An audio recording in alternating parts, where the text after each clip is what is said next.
Olá para você que acompanha o USCS Consciência, um programa que busca profissionalizar o campo da divulgação científica e dar visibilidade a projetos desenvolvidos na Universidade Municipal de São Caetano do Sul. O USCS Consciência foi criado para conectar ciência e sociedade e se dedica à prática de divulgação científica a partir dos meios de comunicação em diferentes formatos e linguagens.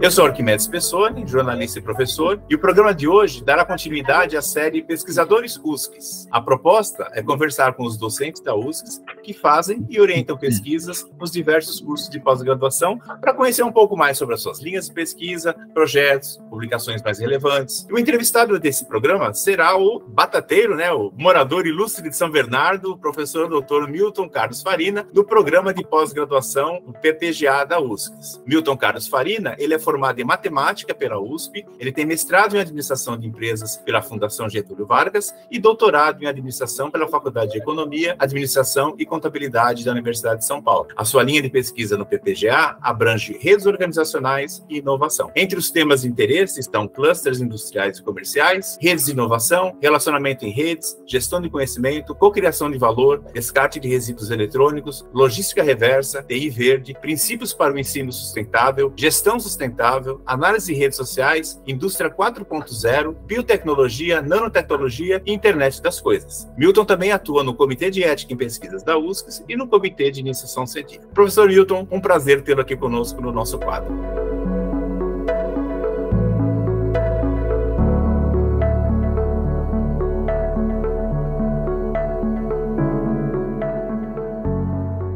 Então, Milton, vamos começar a história, do matemático que virou pesquisador, Quando você pensou em fazer matemática, qual era a tua ideia? Ser um matemático e trabalhar onde para fazer o quê até você chegar na área de pesquisa? Então, eu fiz matemática, falei, bom, vou ser professor, tranquilo. E aí um dia eu estava numa escola estadual, estava saindo e encontrei com uma moça que falou, olha, eu preciso fazer umas perguntas que é uma pesquisa. Eu falei, pesquisa? Pesquisa do quê? E aí ela falou, não, eu sou do Ibope, não sei o quê, nós estamos pesquisando. Aí falou o tema lá. Eu falei, bom, mas você está fazendo essas perguntas e como é que fica depois que você tem essas respostas? Aí eu dei uma olhada lá no formulário, ela me explicou, e eu vi que tinha coisas que, por exemplo, as respostas que as pessoas davam, você podia pegar algumas frequências, etc. e tal, começava a entrar matemática. Aí eu falei, caramba, esse negócio deve ser interessante. Aí eu peguei e fui lá na USP e vi o que tinha.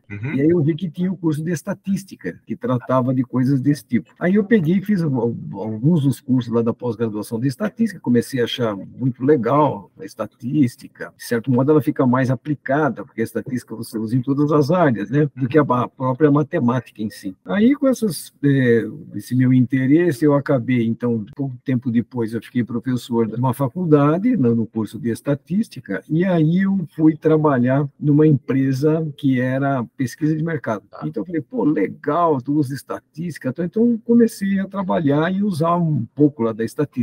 Eu vejo que você passou por algumas empresas aqui da região também, sempre nessa área de números, digamos assim, falar? Isso, sempre. Então, eu trabalhei, por exemplo, na Philip Morris, que vendia cigarros. Sim.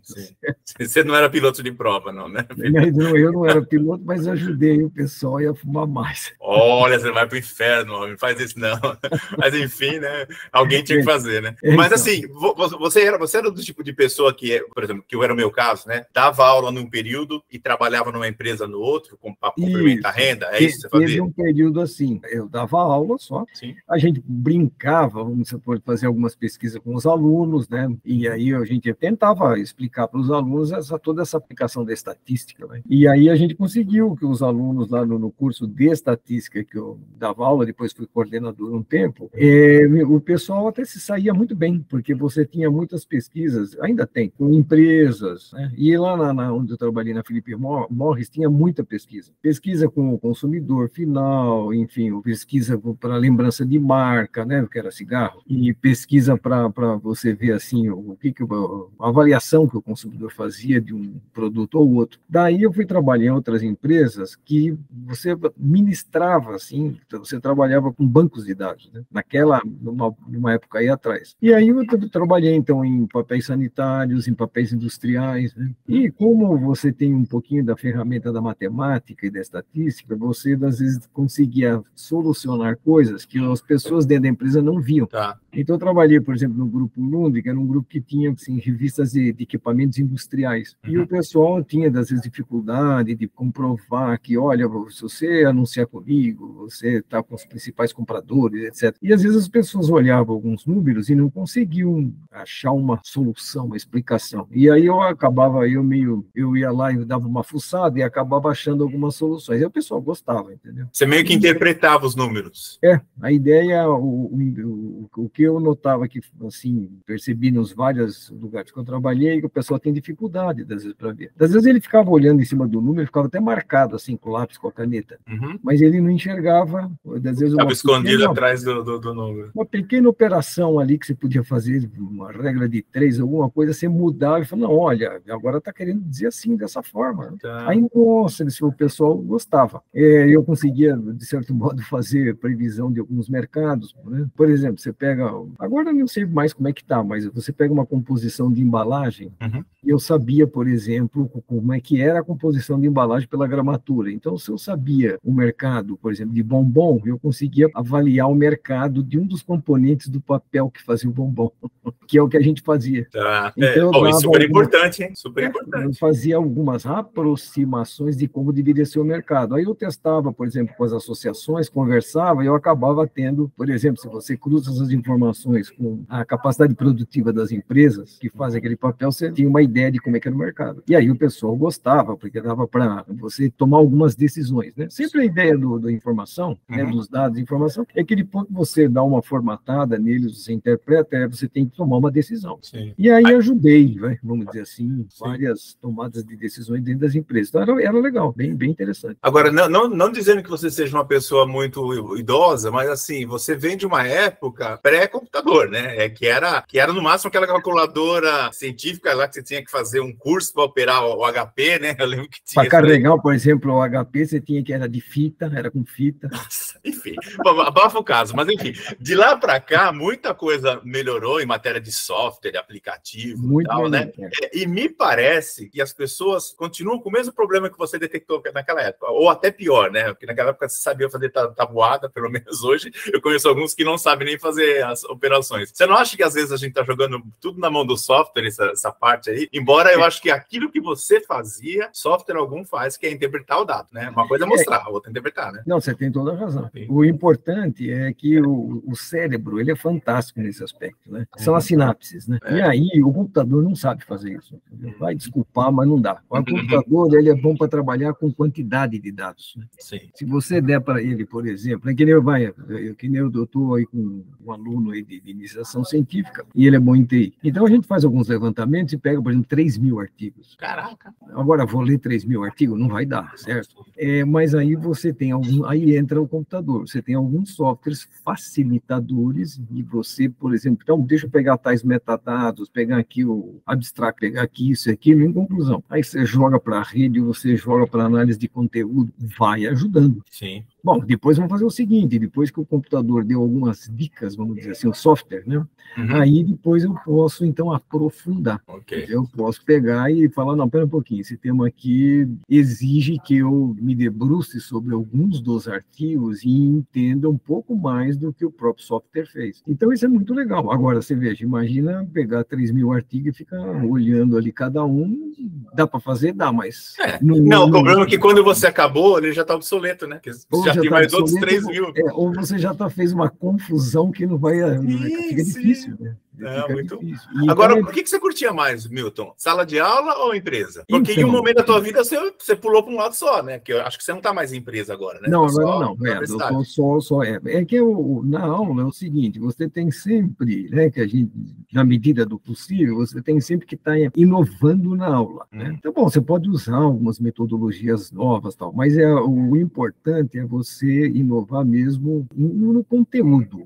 Né? Por exemplo, se eu vou dar uma aula, por por exemplo, em algum curso de graduação agora de estatística, o número de aulas é restrito, né? Eu vou dar o que eu dou metodologia, bioestatística aqui para o pessoal. Então, ele é restrito. Então, você precisa fazer algumas jogadas, entendeu? Que o aluno entenda daquilo e de uma maneira, assim, um pouco mais ou criativa ou mais leve, né? Então, por exemplo, hoje eu tinha selecionado para a aula que 9 gráficos. Eu falei, escuta, vocês precisam entender o gráfico. Como é que entende um gráfico? Entendeu? Bom, primeiro você tem que ler o título, certo? Fácil. O que o gráfico está falando? Segundo, você olha o eixo X, depois você olha o eixo Y. Daí você vai no corpo ali que você tenta interpretar. Então, você treinando o aluno nesse aspecto. Entendeu? Se você pensar em tempos atrás, você ia entrar com função para eles. Né? Olha, aqui tem uma função que está calculando esse com esse, entendeu? Então, está no gráfico. Então, é maneiras assim, meio que diferentes de fazer, como você mesmo falou. O aluno, ele tem dificuldade e você tem que achar meios que ele ache que aquilo fica mais palatável, entendeu? A gente acaba deixando de ser professor, não deixando, mas acumulando a função de facilitador também.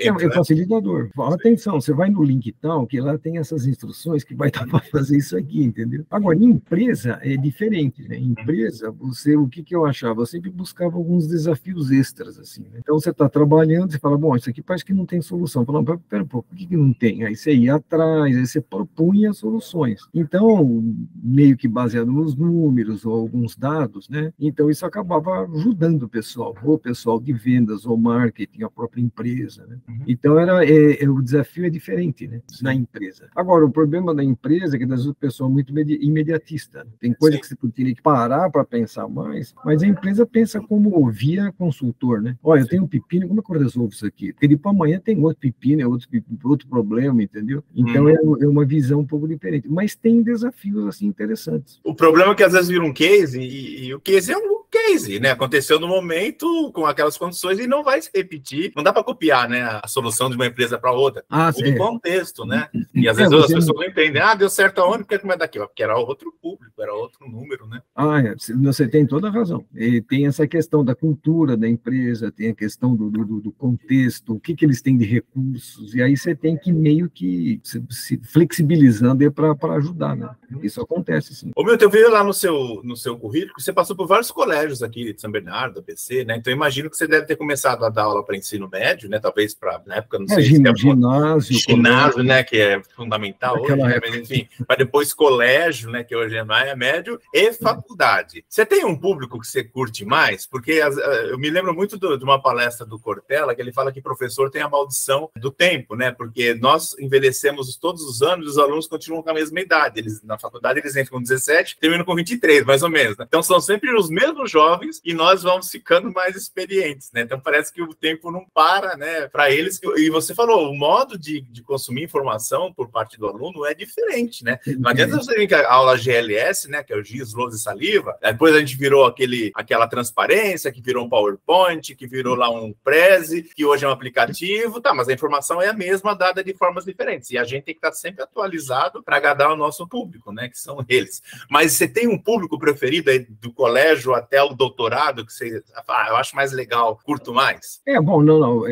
No caso, assim, um curso de doutorado ou mestrado, quer dizer, você pode há uma maior liberdade assim de pesquisa. E no colégio é meio restrito, mas assim mesmo dá para fazer algumas coisas. Então é nesse sentido mais de fuçar, né, de ser pesquisador. Aí então é verdade, no doutorado, mestrado, você tem bem mais liberdade, né?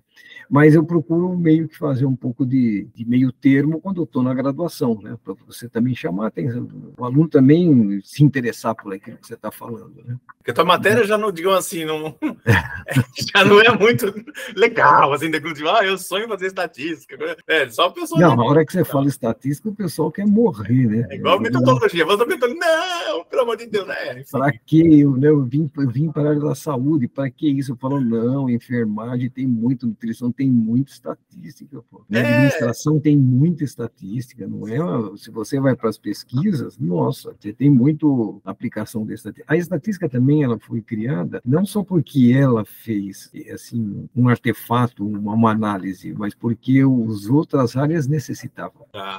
É um suporte, né, para outras áreas, né? Eles necessitavam, e o pessoal da estatística, então, elaborou, né? Você está, por exemplo, na área da saúde, o pessoal quer fazer o quê? É comparar grupo. Tá. Escuta, a aplicação da vacina foi eficaz no jovem ou foi no idoso? Como é que foi? Pronto, você está comparando o grupo. Tá. Aqueles grandes estudos de corte que eles têm, né? Então eu vou acompanhar um grupo e vou ficar analisando e vendo aí, por exemplo, aplicar uma escala de engajamento deles, ou resiliência, pessoal da enfermagem, etc. e tal. Então, a grande sacada é essa, né? Por exemplo, outra coisa que é interessante, sim, interessante no sentido de pesquisa. Com o Covid, é tudo assim, né? Antes Covid e depois Covid. Então, você pode pegar uma turma, por exemplo, e avaliar em resiliência. A gente está até fazendo isso agora, uma pesquisa. Né? Resiliência, engajamento. Como é que era o aluno baseado no período que ele ficou isolado por causa do Covid? Então, bom, a gente fez uma pesquisa, fez um levantamento e está começando a sair uns resultados bem interessantes. Né? Então, tem isso. Outras coisas também que às vezes acontecem. Eu fui uma vez visitar aquele acelerador de elétrons aí em Campinas, o Sirius. Né? Rapaz, aquilo é uma montanha de conhecimento e ela não está assim, para lidar com tudo aquilo é uma dificuldade, é a gestão do conhecimento, né? Então eu fui brincar um pouco de entender essas infraestruturas de pesquisa, né? Aqui vai ter a metabolômica, é a mesma coisa, então são vários tipos, mas aí eu apanhei, entendeu? Quer dizer, eu tive que entender o que a infraestrutura fazia, né? E como é que eu interpretava os artigos mais assim, a produção científica, mais a nível de administração, entendeu?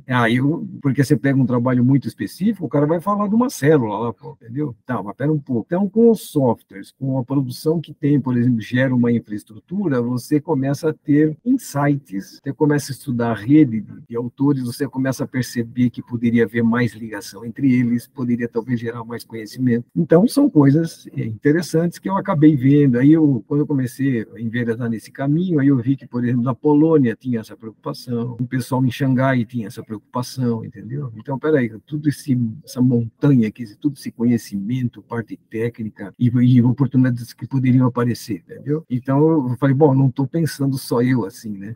E aí, então, eu estou meio que embrenhando, por isso que tem nanotecnologia, biotecnologia. Aí eu tento fazer isso, uma análise meio preliminar com os alunos de iniciação científica, enfim, né? Com os alunos do mestrado, do doutorado, né? A gente foi também se meter, por exemplo, estudar um pouquinho 4.0, a indústria, né? Mas a hora que você entra no meio da história, você vê que é muito amplo, tem vários estágios, uma prontidão, uma maturidade aí, então fica desafiador. E aí é legal, né? Essa parte desses desafios é bem interessante. Ô, Milton, vamos pular lá para 2010, né? Sua chegada na USCS, foi isso? Sim, foi. Como é que foi? Por que você veio parar aí? Você estava onde? Você passou na frente, ficou sabendo que tinha um concurso, alguém te deu um toque, você falou, vou entrar na graduação, até você chegar no PPGA. Como é que foi essa entrada? Não, então, porque eu tinha terminado o doutorado na USP, e aí eu tinha conversado com o Leandro e com a Maria do Carmo, e eu precisava de um apoio de entrevistadores profissionais para poder testar o meu modelo, para fazer o campo, o levantamento, para testar o meu modelo. Eu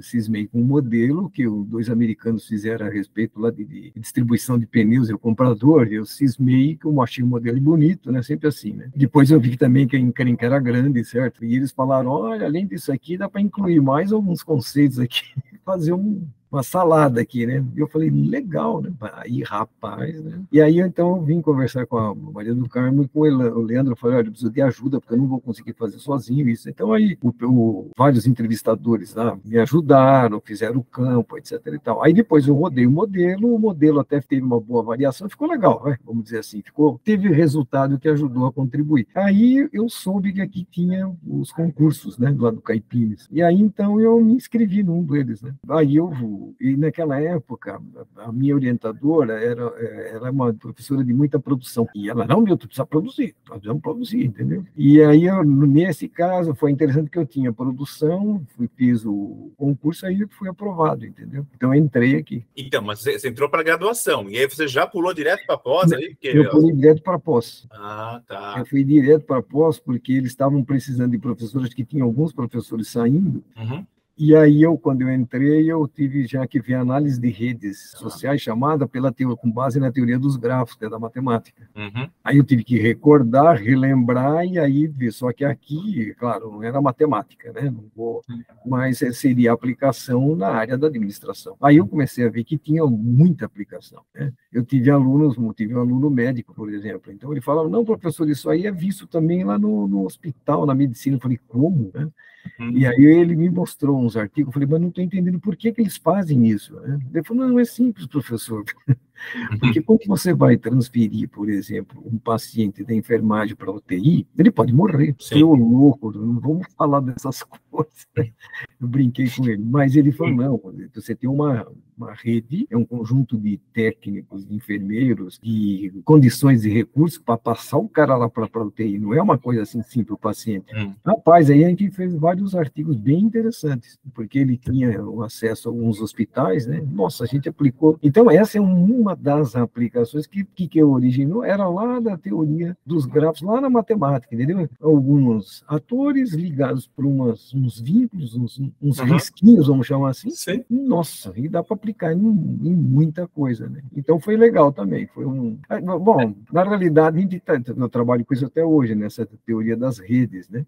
Sim. Né, do ministro da disciplina, tudo. Então é bem legal. Pô. Não, eu imagino, porque a tua área é que a gente que é de humanas, a gente tem um pouco de ojeriza de coisa, de número. Mas assim, sem vocês, a gente não consegue fazer esse controle, porque é a questão da validade científica, né, Milton? Tem coisas que você tem que validar com o número mesmo, não pode ser machismo. Entrevistei 3 pessoas e eles falam, tá, 3 quem, né, companheiro? Então, assim, a tua área é a base para dar credibilidade para um estudo mais sério e tal, né? Agora eu vi lá, não sei se está correto, mas enfim, o Deolax, né, diz que atualmente você tem 2 projetos em vigência. Seria um que começou em 2021 até hoje, que é os serviços em saúde, relação com os conceitos da lógica dominante de serviços, co-criação de valor, inovação, ecossistema e análise de redes sociais. E tinha um outro que está aberto desde 2020, que é análise de redes sociais, relação com sustentabilidade, inovação, capacidade absortivas e co-criação de valor. Você está tocando os 2 ao mesmo tempo e só na administração, ou você também está presente nos outros PPGs? Não, eu estou só na administração, né? Estou tocando esses 2 projetos. E aí foi mais com base até nos próprios alunos que eu recebi. Então, eu tive alunos da área da saúde e a gente fez trabalhos que você entra com a cocriação de valor, né? Lógica dominante de serviço. E também foi um tema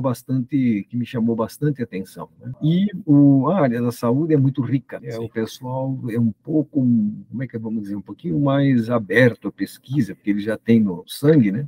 Então, foi bem interessante essa incursão. E a gente está aí trabalhando para, enfim, ou, se possível, no futuro, fazer alguns eventos, ou então a própria produção científica em si, que é, por exemplo, esse levantamento que eu te falei aí na área da enfermagem, que eu fiz com algumas escalas de resiliência, engajamento e redes, né, de apoio, de amizade. E o outro, eu mais ligado, por exemplo, a um pouquinho mais de você ter análise de equações estruturais, um pouquinho mais de estatística, e você entra, então, em métodos quanti com redes, né? Então, meio que eu estou com um pé um pouco ali, um pouco aqui. Então, tem alunos do lado de cá e alunos do lado de lá, entendeu? Você foi o orientador do Braulio? Isso, Braulio.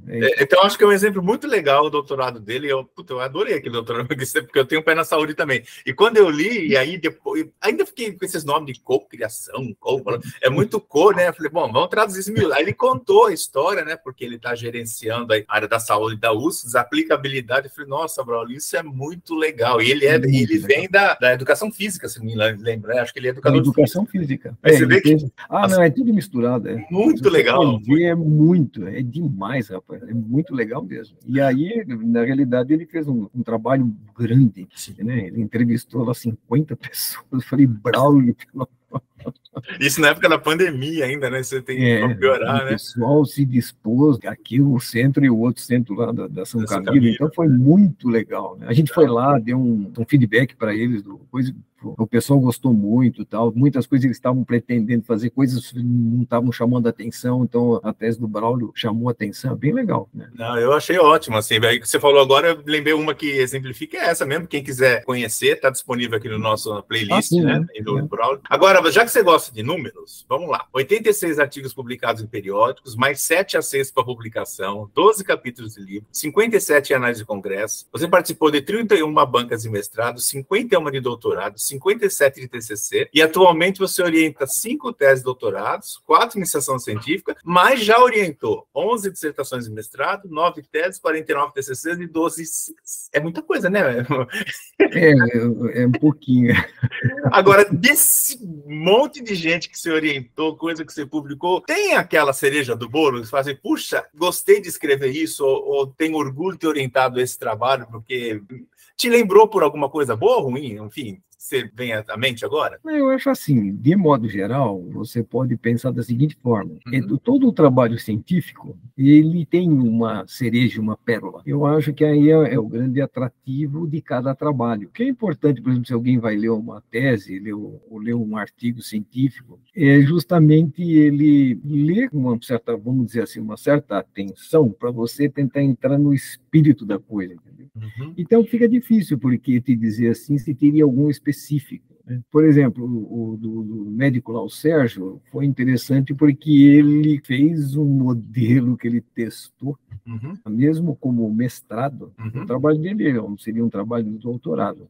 Quando, com criação de valor, lá fora o pessoal estava tentando ver como medir. Então, foi um trabalho grande que ele fez. Eu falava para ele, calma, já está bom aqui. Mas ele falou, não, vamos mais adiante, entendeu? Então, aí é legal. Então, por exemplo, teve o trabalho interessante também da Aline, né? A Aline Bento, que está conosco agora. Então, o trabalho dela foi muito legal, porque ele tinha que dar uma ideia do como seria o comportamento de alguém que na área da administração ficaria mais, assim, atencioso para a sustentabilidade. Então, cada um deles tem um desafio grande. Agora, eu tenho alunos que estão quebrando a cabeça, por exemplo, como é que eu meço essa indústria 4.0, essa maturidade, essa prontidão. Rapaz, tem alguns que às vezes dá um trabalho grande, entendeu?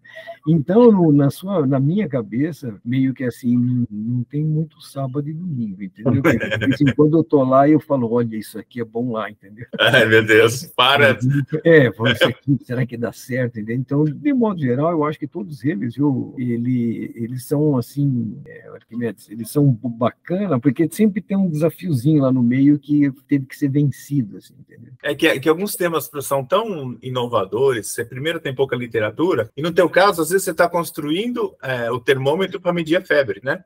Não existe, né? Então, às vezes, eu me lembro de um dos que você orientou, que você foi puxar um teste da psicologia, né? Você teve até que pagar, inclusive, foi quando eu aprendi que você precisa pagar por alguma coisa, nossa, mas não é só, não, tem que pagar. Então, alguém inventou lá um questionário para validar, sei lá, não lembro da história direito, e você foi lá, utilizou da psicologia para aplicar na tua área, né? Então, assim, é meio que um composê, né, de isso é. Né?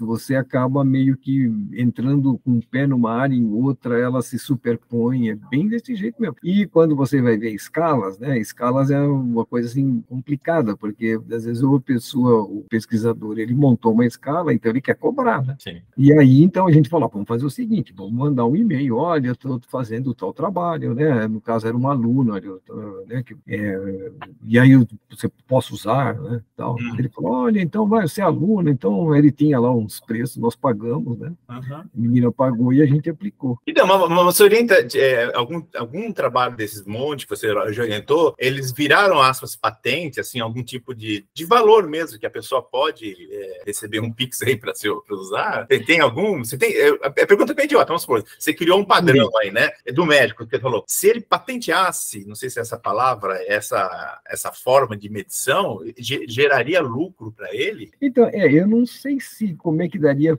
para ser assim, poderia talvez ser uma patente, né? Mas como a gente está assim, o espírito vai meio dentro da estatística, né? É mais de você testar algumas, vamos chamar assim, as famosas hipóteses, né? E você oferece, fala, olha, gente, está aqui o trabalho, se alguém quiser ir criticar, então é mais assim, é aberto, né? Tá. Então a pessoa vai, e aí qual é a vantagem disso? Às vezes você vê lá no OrcID, né? Lembra quando você explicava lá? Sim, o ORCID lá anterior, né? O ORCID, né? É. Aí falou, fulano está citando o seu trabalho lá por causa do modelo assim, você começa a pegar, começa a aparecer. Então é bem legal, você fala, tem um cara procurando, tem outro que está querendo um artigo porque quer saber qual que é o resultado, enfim, avaliar melhor o modelo e coisas desse tipo, né? Então é bacana nesse aspecto. O que me atrai mesmo é essa modelagem, você criar um modelo. O modelo é uma rede bem delicada do que ele tenta mostrar que é a realidade, e a realidade é complicada.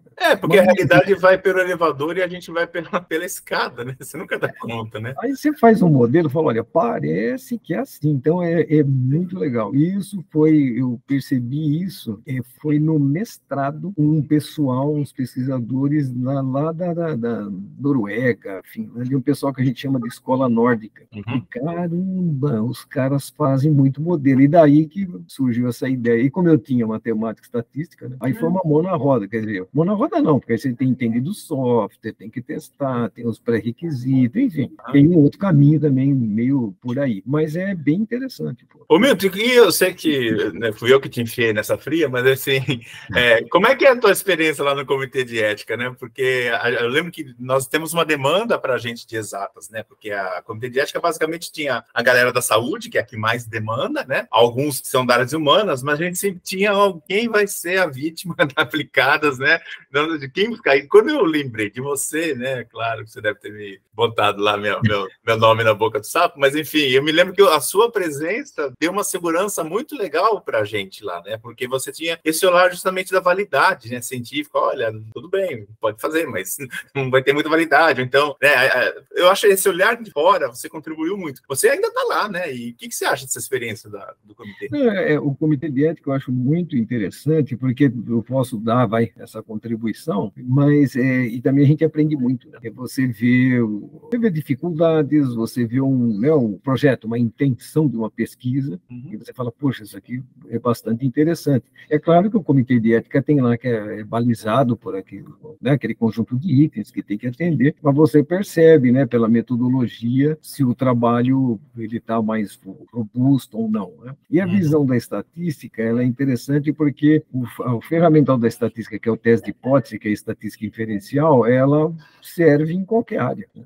Então, aí, um pouquinho da experiência que a gente tem acaba ajudando os professores que estão submetendo esses projetos, né? E uma coisa que eu vi que, assim, visão de quem está de fora, né, eu acho que você está dentro, você pode falar, é a questão da valorização que a USCS dá para a iniciação científica, né? No ensino médio, por exemplo, eu acho que é um baita, o professor Leandro até disse que acho que a USCS é uma das que poderia até ganhar um prêmio, porque, né, pega o aluno lá do ensino médio, que alguns virarão alunos da graduação, sim, ok, então tem interesse mercadológico também, mas eles já chegam com a experiência do ensino médio e iniciação para uma graduação sabendo o que é ciência, né? E depois pode fazer aqui. E você está atuando nessa gestão aí, junto com a professora Priscila, se não me engano, acho que são vocês estão lá. E eu estou vendo pelos números, né? Porque eu chego no final do ano e eu sempre recebo lá os relatórios todos, e dali eu tiro muita coisa boa também para virar conteúdo do programa, né? Tem algumas pesquisas bem interessantes que vão muito além da iniciação, né? Nossa, isso aqui dá um mestrado, às vezes, né? Que a pessoa, enfim, imagino que para o aluno deve ser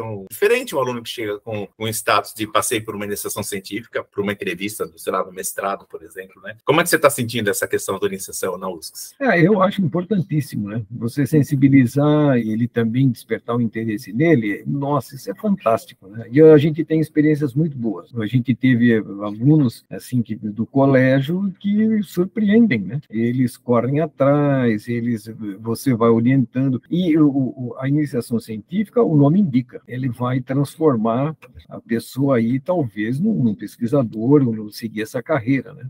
Então, nossa, ela é muito importante e a USCS, nesse aspecto, está de parabéns, e a gente está aí batalhando, ajudando no tudo que é possível, né? Porque eu também, uma época, eu coordenei, né, a IC, um pouquinho antes da Priscila, né?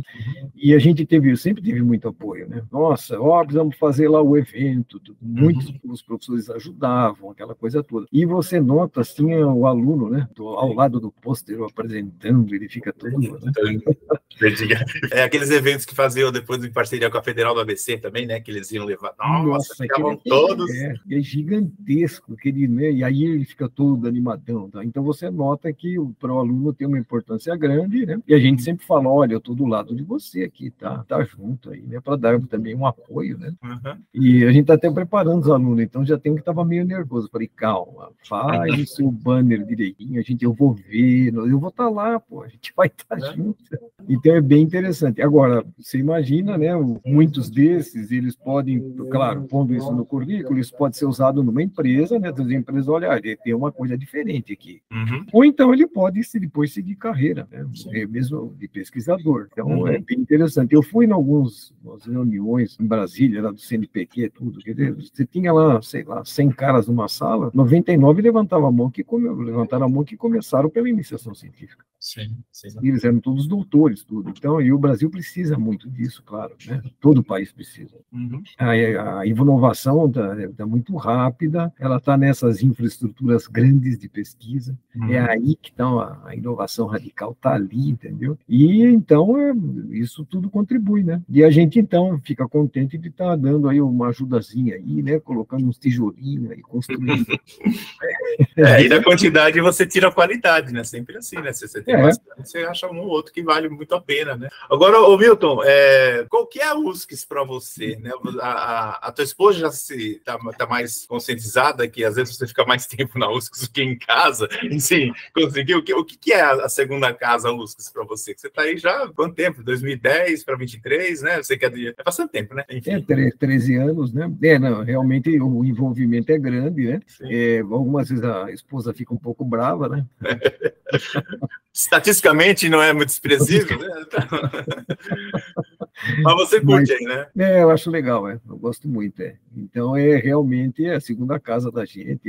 E você também tem outros professores, você pode trocar muita ideia. A interação ajuda muito o conhecimento. Então, se eu tenho dúvidas, eu vou falar com outro professor, às vezes também outros professores de outras universidades, vão quebrando cabeça, falam, olha, nós estamos fazendo um modelo, mas eu quero ter certeza, será que isso vai medir, entendeu? E aí você tem de outros aqui da USCS e de fora, né? Então, essa interação, ela é muito importante. Era aquilo que eu te falei, a maior interação quando você olha as produções científicas e vê que ela é uma rede de coautorias, que ela poderia ser mais densa, mais entrelaçada, que isso poderia ajudar mais em termos do conhecimento, entendeu? Então, a gente está nesse meio, né? Isso às vezes é uma coisa que não é uma crítica, mas assim, era algo que, por exemplo, eu acho que essa sua entrevista e a dos demais pesquisadores que eu estou fazendo podem jogar algum tipo de luz, porque muitas vezes a gente trabalha do lado de alguém que você não sabe o que ele estuda, né? E às vezes você, puxa vida, vamos fazer uma parceria, vamos publicar junto, porque eu entro com esse material, você entra com o teu, e no final...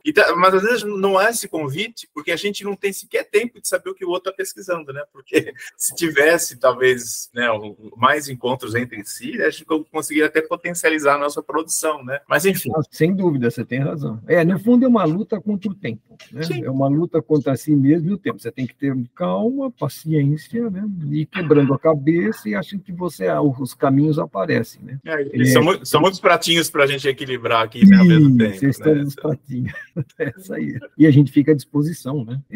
As ideias, eu falo para os alunos, olha, é a sinapse. Sim. Você pode estar, às vezes, 2 horas na sala de aula, não aparece. Às vezes você sai da sala de aula, conversou com alguém ali fora, aparece. Deu match, né?